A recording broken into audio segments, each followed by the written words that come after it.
Welcome, everyone. This is Dr. Clark from the Center for Weight Loss Success. Today in Losing Weight USA, we're going to talk a little bit about fat blockers and carbohydrate blockers, and a little discussion about can they help or not. Is this something that can help you with your weight loss? We'll go through obviously they're different things, fat blockers, carbohydrate blockers. So we'll talk about them both. And potentially the short answer is yes, they can actually potentially be helpful. You still have to do all the right things, as we talk about all the time. All right, welcome to Losing Weight USA, real-time answers to your weight loss questions, some of the latest updates, as well as a little bit of expert advice. Gives you direct access not only to me, but you should be receiving the health tips and recipes via the membership portal. And I do encourage you, make sure you're getting into the membership portal. We keep adding more and more things. It's the place to get all your educational classes, all these live webinars that are uploaded into there, a lot of fitness things. We keep adding more and more. Anyway, get into the membership portal. I can't stress that enough. Each one of these webinars lasts about half hour or so. If you have questions, type them into the chat box as we go along, and we'll get to those questions at the end as time permits. And as usual, we'll make time permit. If you think of things once we're all done, just give us a yell here at the Center for Weight Loss Success. The email is success@cfwls.com. Phone number 757-873-1880. All right, so again, we're talking about fat blockers, carbohydrate blockers, and I'm going to get the slides flipped over. Here we go. All right, so fat blockers, carbohydrate blockers, you've heard about them. You tend to see things advertised on the internet as can these things be helpful, and they make it sound like, gee, take a couple of these and basically you can eat anything you want to. Well, it isn't that easy. If only it were. If it were that easy, then I wouldn't have a job. One, you wouldn't be listening to me. But it's okay, then what's the real story here? What can they do? Can they be helpful? And what is it they're actually doing and accomplishing there? All right, so we're going to talk about fat blockers first, and I'm going to start out by talking a little bit about how is fat itself actually digested. Okay? Now, we're going to keep this simple because fat digestion is actually a very complex thing. Okay? But one of the most important steps in the digestion of fat is by an enzyme called lipase. Lip is fat. Okay, ACE, anything that's ASE at the end typically means an enzyme. So it's an important enzyme in fat digestion, lipase. So it's involved in breaking down the fat that we eat into a form that then can be absorbed into your intestinal tract. And that's the way, once it's absorbed in the intestinal tract, then it's going to be utilized by the body for whatever it needs it for, whether it's stored as fat or whether it's broken down to use as other things, from an energy source to building new cell walls or cell membranes. And so it can be used for many, many different things then. So these fatty acids, once they're broken down by the lipase, the fatty acids can be absorbed, used as an energy source, can be repackaged, they can be stored, it just allows things in your body to be utilized then.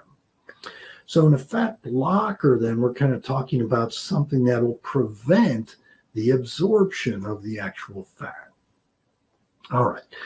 So again, we're talking about inhibiting lipase. Okay. Now, there are two fat blockers on the market, and they're both the same thing. It's just that one's a prescription form or prescription strength, we'll call it that, and one's an over-the-counter strength. And they're orlistat is the generic compound of it, and it's kind of my brand names, Xenical as well as Ally. Okay. Xenical is just the prescription type thing. It's 120 milligrams. Ally is 60 milligrams. You can buy it over the counter. Okay. But basically, they work the same way. What they're doing is they're disabling the enzyme lipase. And if you disable the enzyme lipase, it prevents then the ingested fats, the fat that we've taken in, it from being broken down. And so if the fat that we've taken in can't be broken down, it subsequently then won't be absorbed. And if it won't be absorbed, that basically means the fat then is running through the intestinal tract, and running's not a maybe that's a good descriptor, okay, but subsequently the fat is running through the intestinal tract and subsequently coming out the other end undigested, meaning it's not absorbed, okay? So it's kind of one of those things, gee, you could eat this fat and subsequently you're not absorbing the fat, so you're not really getting the calories from that, as well as then kind of the other components of that fat too. So the undigested fat then kind of continues on through the intestinal tract and it's expelled with bowel movement. Okay? And taken, so if this fat blocker is taken shortly before a meal, we found it can block about 25 to 33% of the amount of ingested fat. And that's somewhat dependent on the dose that you take, whether it's the over-the-counter versus the prescription strength, or you can take 2 of the over-the-counter, which makes it a prescription strength, as well as how much fat's in the fatty meal. So it's going to be a little bit, dependent on how much you take, as well as in what you're eating. Certainly, in the marketing with the fat blockers, discussions with fat blockers, typically they're going to say, well, you should be on a low-fat diet, and therefore it kind of won't, subsequently then you're blocking some of the fat then as well. Okay. So it typically has to be taken shortly before the meal because you have to have the two, because it's only a temporary effect. It only works for a short period of time, because the actual fat blocker itself is running through the intestinal tract as well. And if the two aren't kind of meeting at the right spot, which is basically your stomach, okay, stomach and very proximal small intestine, that's where the lipase is. The lipase is made by your pancreas. So subsequently then it's going to have to be at the very beginning of the intestinal tract. After that, it's kind of too late, so to speak. So it's the fat blocker has to meet the lipase. The lipase is then disabled, and subsequently then the fat is not absorbed, okay, or at least a proportion of the fat, generally about 25 to 33%. So about a quarter to a third of what you're taking in will be non-absorbed then. And so you're absorbing less fat calories then too. And that's kind of how it worked. Now, this is different than fat binders. Okay? There are a number of fat binders. Fat binders have been around a lot longer than kind of the fat blocker. Fat blockers are really more kind of in the last, 10 to 15 years. Fat binders have been around for 40, 50 years. Okay? And it's really just kind of looking at something that'll bind fat. It doesn't actually prevent it from being digested. It doesn't affect the enzymes or anything like that. It's just kind of binding the fat, and subsequently then if it's binding the fat isn't free then along the intestinal tract to allow it to be digested. And these were some things, chitosan is one of the more common ones that were out there.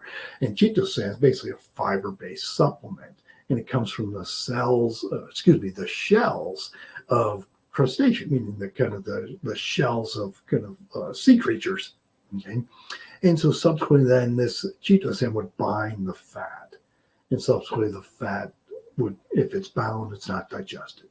Okay. There's another kind of fiber-based ones, proectol kind of a fiber-based one, and it's comes from the cactus plant, but it also has kind of capability, it can bind some of the fat. And so if this then can bind, this is again different than fat blockers, these are fat binders, potentially can bind the fat and may slow down the absorption of some of these things then. Okay, so if we can slow down the absorption, subsequently then it's going to be less calories that we're absorbing. And the fiber supplements, in theory, may help with digestion because they kind of help improve the digestive tract, push things along the intestinal tract. Whether they can actually help with cholesterol problems because binding some of things. And that there may be some benefit of that. But I just want to point out is that with fat binders, it's never been shown to actually help with weight loss. That doesn't mean there are no health benefits from it, but it's just that it's never been shown to actually help with weight loss at all. Okay, so again, fat binders, just want to kind of throw that out there. Made a much longer discussion than I should have on it, but that's different than a fat blocker. All right, because fat blockers can actually block, it disables that enzyme lipase. And so subsequent for a short period of time with the enzyme disabled, the fat won't be absorbed.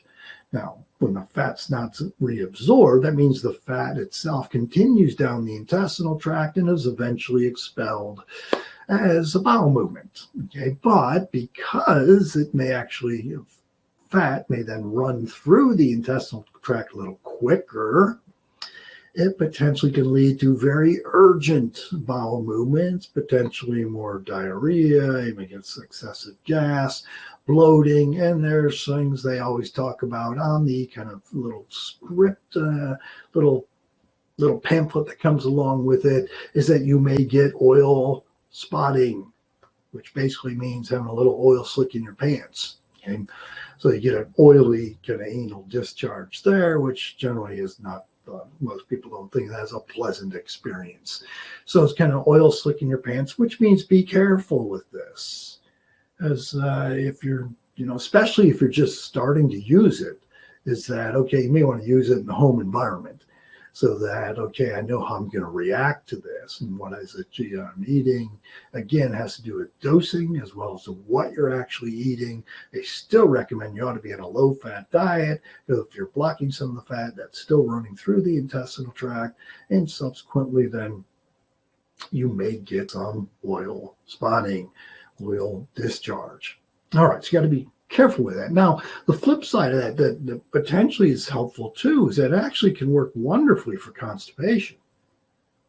Just thought there, it's like, okay, something else. Obviously there are hundreds of things that can be used for constipation, sold over the counter or prescription type of things, but this is actually something that it's not intended for constipation, but it actually can treat constipation. It actually can work sometimes too well. So the real question then is, can fat blockers actually help? Can fat blockers help with your weight loss? Okay. Well, the bottom line is, yes, they actually can. You do have to still be really careful with your diet, or else you're going to get a lot of side effects from it. Okay. But studies that have been done have shown that a good 5 to 7 pound improvement over just diet and exercise alone. And that was the study. Many of the studies have been done with the prescription strength of it. Again, you have the prescription strength, you're going to be even more careful with your diet. Okay? So some of it is it kind of forces you to be very careful with your diet, or else you're going to get significant side effects of it that makes you run into the bathroom. All right? Now, typically the potential problem there is, and a potential problem especially with the patient population that I see, is that almost all of my patient populations are really carbohydrate sensitive. And so if you're using a fat blocker and then utilizing a very low fat diet, which will decrease calories generally significantly, but typically when people go on a very low fat diet, they usually increase their carbohydrate intake. And for my patient population, that often doesn't work well, because they're so sensitive to carbohydrates that even if they do cut way back on calories because they cut way back on fat, is that if they actually brought in a little bit more carbohydrate and they're very sensitive to it, they may see literally no weight loss at all, may even see weight gain with that. And part of that is because they're so sensitive to carbohydrates, makes insulin levels go up, which insulin turns on fat storage. Okay. So, but that doesn't mean it can't be helpful for certain individuals. It's just be careful trying it. Okay? So, kind of leading from fat blockers then to carbohydrate blockers, which is kind of probably a little more beneficial for the typical patient that I see. And just realize that I see a very skewed patient population, as I see an extreme end of the population, and typically my patients are very sensitive to carbohydrates. All right, so moving on to the carbohydrate side of things. Okay, first we're going to talk about, again, just like the fats, we're going to talk how are carbohydrates digested. Okay, now first of all, carbohydrates are formed in plants. So every plant is a carbohydrate. So when we talk about I'm just going to digress here for a minute. When I talk about a low carb diet, I generally don't tell people, gee, you shouldn't eat any plants, because literally plants have some of the best nutrition out there. And typically people aren't gaining a whole lot of weight because they're eating leafy green vegetables and salad stuff. It's like, no, I say this over and over. Nobody comes to me and says, I'm eating too much broccoli, therefore I'm gaining weight. It's like, no, not impossible, but next to impossible. Or romaine lettuce or celery or spinach or cauliflower. Those aren't the things. Okay? So, but basically anything that's a plant is a carbohydrate. So carbohydrates are formed in plants. That's where they come from. And they basically, it's called carbohydrate because they contain carbon, hydrogen, and oxygen, CHO, carbohydrate. Okay? And to be absorbed, when we take in any type of carbohydrate, to be absorbed in the intestinal tract, the carbohydrate actually has to be broken down into monosaccharides. Typically, carbohydrates then are referred to as polysaccharides. Poly means many, or at least disaccharide, which is two. But to be absorbed in our intestinal tract, they generally have to be broken down into monosaccharides, meaning a single. Saccharide means sugar. Mono is one. One sugar molecule. Okay? And this is done, take these complex carbohydrates, it's done by kind of two enzymes. Amylase is the main one. Amylase, again, ACE, typically on the end of anything, means it's an enzyme. Okay. Amylase is secreted by your salivary gland, so literally it's in your spit, okay, but also by the pancreas. The pancreas is the digestive organ, not the liver. Okay. But the pancreas secretes amylase, and so subsequently can break down some of these chains of carbons, okay, chains of carbon molecules, so it breaks down into monosaccharides, single sugar molecules then. And the single sugars then can be absorbed. And that's what our body uses then as an energy source. Okay? If it doesn't need it as an energy source, stores it as fat. All right, so again, two enzymes. The other enzyme is alpha-glucosidase, and this is typically less of the enzyme. There's usually, this is a less important type of enzyme, but it's the alpha-glucosidase is actually secreted by just cells along the intestinal tract. Not so much by salivary glands, not so much by the pancreas, but just cells along the intestinal tract. So if we are to block these two enzymes, if we block either one of these enzymes, then we won't absorb as much of the carbohydrate. And so by absorbing less of the carbohydrate, we affect lower calories. We're absorbing less calories as well as less carbohydrates. And so blood sugars, when we can block the absorption of carbohydrates, then blood sugars tend to remain lower. And if blood sugars remain lower, then less insulin is needed, leading to less fat stored, leading to weight loss. Okay? So for my patient population, this tends to be a better thing. It tends to work better if you're going to utilize these. Okay? All right. So carbohydrate blockers then. So again, it's that enzyme amylase. So that enzyme amylase can be inhibited. Okay, so inhibited just means it won't be able to be used. It can be inhibited by an extract derived from white kidney beans. And the exact genus is Phaseolus vulgaris. Okay, that's the white kidney bean. Okay? And if the amylase cannot then, if it's inhibited, then it can't bind with the actual starches in the carbohydrate. And when the starch can't be broken down, it basically isn't absorbed. And so what this kind of does is that it makes what we refer to as an absorbable carbohydrate into a non-absorbable carbohydrate, which is what fiber is. Fiber is basically a carbohydrate, it's just not absorbable. Okay? And so similarly, it's kind of like adding fiber to your diet. But it's doing this by blocking or inhibiting an enzyme. And the enzyme is amylase. If we inhibit that enzyme, subsequently then we don't absorb as much of the starch that we would have. Okay? Now there's a similar type of thing with the arabinose, which can kind of decrease the breakdown of sucrose. Sucrose is true table sugar. All right. I want to point out is this doesn't work at all. Either of these don't work at all for high fructose corn syrup. So any starch that you're having that may have high fructose corn syrup in it, it won't work. And the reason is, as you may or may not remember from our discussion on high fructose corn syrup, is that high fructose corn syrup is a single molecule. It's fructose as well as sucralose, okay, which is basically the table sugar broken down into two. Okay, but it's not a disaccharide. They're monosaccharides, and subsequently, then if they're already monosaccharides, they can be easily absorbed.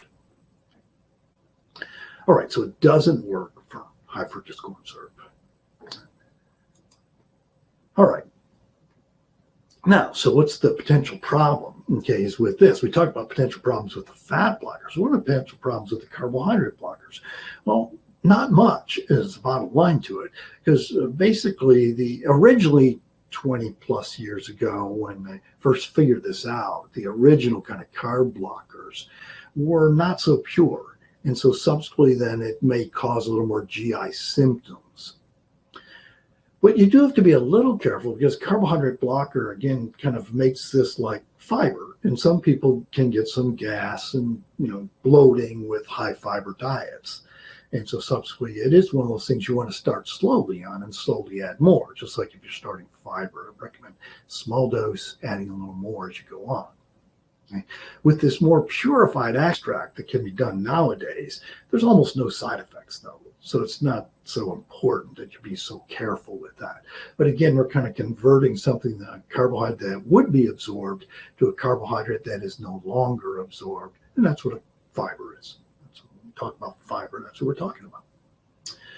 All right, so how does it help? Okay, so in many ways, carbohydrate blockers just mimic the beneficial effects of fiber.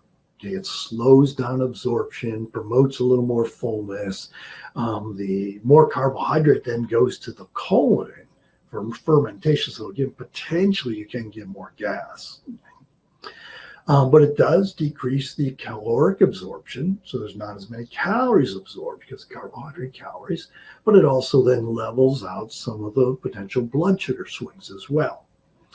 Similar to studies with fat blockers, the short-term studies with carb blockers reveal about a 6 to 8 pound improvement in weight loss over diet and exercise alone. Okay? So here's my take on it. Okay, here's my take on it. If you struggle, and many people do, with your kind of keeping a low carb diet or keeping your carbohydrate intake fairly low, then adding a carbohydrate blocker potentially can be helpful. Again, it can block about 25, just like the fat blockers, about 25 to 33%. So about a quarter to a third of what you're taking in right then. And again, it has to be kind of time-wise fairly close together. So typically you take the carb blocker or the fat blocker, 15 minutes or so before you're going to have kind of whatever it is you're going to be eating.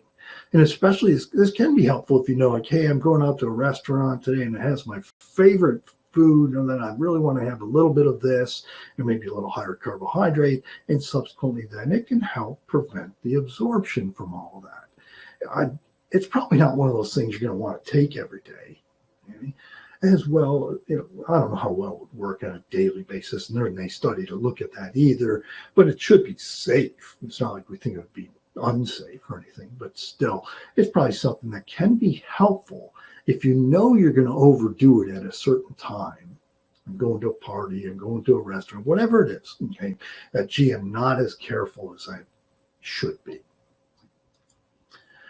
All right, so in summary then, kind of summarize things. If it were only as simple as just taking a blocker, wouldn't that be nice?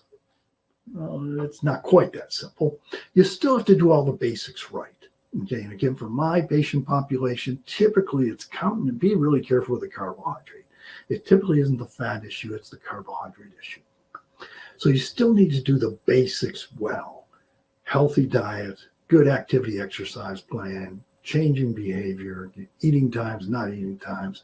But still, if you're doing well with that and need a little extra, a blocker could be helpful.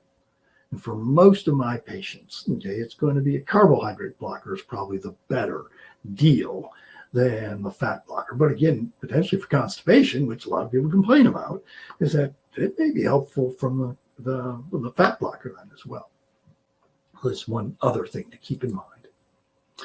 All right, don't see questions out there. This was a fairly straightforward subject. It is something that anybody can get. You can get it at just about any grocery store. If you search online, you can find it. You can get it. I think we may have it here in our store as well. Don't have the fat blockers. We have the carb blockers because that's more pertinent to my patient population. All right, but if you think of questions, you know where to find us here at the Center for Weight Loss Success. Email again, success@cfws.com. Phone number 757-873-1880. Okay, tune in each Tuesday, 12:15 for our next webinar. Watch your email for the invite and link. Check into the membership site. We keep adding there weight loss tips as well as weekly recipes. I harp on that all the time. But tune in each Tuesday, 12:15 for the next webinar. Watch your email for the invite and link. And remember, it's your life. Make it a healthy one. Have a good day, everyone. Take care.